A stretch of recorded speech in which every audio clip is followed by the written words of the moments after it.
இதுதான் எங்க வீட்ல சண்டே ஸ்பெஷல் மினி vlog 15 பார்க்கலாமா? மார்னிங்கே மாமா போயிட்டு 1 கிலோ சிக்கன் எடுத்துட்டு வந்தாரு. அந்த சிக்கனை வச்சு ஒரு டிராப் ஆயில் கூட இல்லாம சிக்கன் கிரேவியும் அதுக்கு நெய் சோறு தாங்க இன்னைக்கு செஞ்சிருந்தேன். இதுக்கு தேவையான எல்லாத்தையுமே நான் கட் பண்ணி வச்சுக்கிட்டேன். வெங்காயம், தக்காளி, பச்சை மிளகாய், இஞ்சி பூண்டு பேஸ்ட் இது எல்லாமே நான் ஃபர்ஸ்ட் ரெடி பண்ணி வச்சுட்டேன். ஃபர்ஸ்ட் நெய் சோறு செய்யறதுக்கு ஒரு பாத்திரத்துல தேங்காய் எண்ணெய் ஊத்திட்டு கொஞ்சம் நெய் ஊத்திட்டு பட்டை, கிராம்பு, ஏலக்காய், கடற்பாசி இதெல்லாமே போட்டு நான் ஃபர்ஸ்ட் தாளிச்சுக்கிட்டேன்.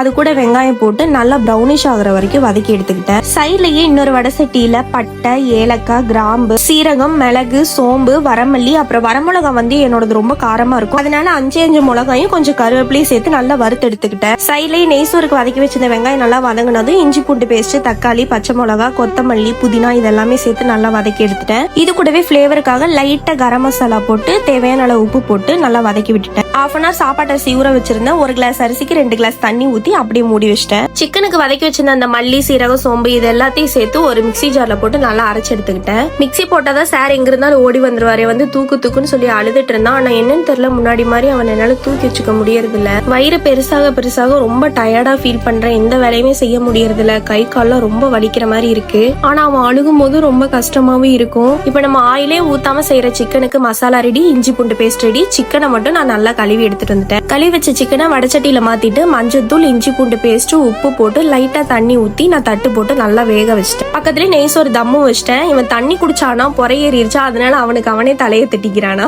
சிக்கன் பாதி வெந்ததும் அரைச்சு வச்ச மசாலாவை போட்டு நல்லா அந்த மசாலா கூட வேக விட்டுட்டேன். சைட்லயே முட்டையை வேக வச்சிருந்தேன். எனக்கு கொஞ்சம் நெய்ச்சோரோட கிரேவியா வேணும், அதனால இந்த ஸ்டேஜ்ல நான் கருவேப்பிலை, கொத்தமல்லி போட்டு இறக்கிட்டேன். சைட்லயே நெய்ச்சோறு ரெடி, முட்டை, சிக்கன் கிரேவி எல்லாமே ரெடி ஆயிருச்சு. மதியத்துக்கு இதே சிக்கன் கிரேவியோட தயிர் சாப்பாடு, நைட்டுக்கு அதே சிக்கன் கிரேவியோட தோசை. என்கிட்ட ஒரே ஒரு தோசைகள் தான் இருக்கு. தம் போட்டதுக்கு அப்புறம் தோசை சரியா வராது. அதனால அந்த சூட்டோடயே நான் எப்பவுமே ஒரு 2 டிராப் ஆயில் ஊத்தி வெங்காயத்தை வச்சு நல்லா தேய்ச்சி விட்டுருவேன். அப்ப நெக்ஸ்ட் டைம் தோசை ஊத்தும் போது நல்லா வரும். இதுதான் எங்களோட சண்டே மெனு. உங்க வீட்ல என்ன ஸ்பெஷல்னு கமெண்ட்ல சொல்லுங்க. நெக்ஸ்ட் மினி vlogல பார்க்கலாம்.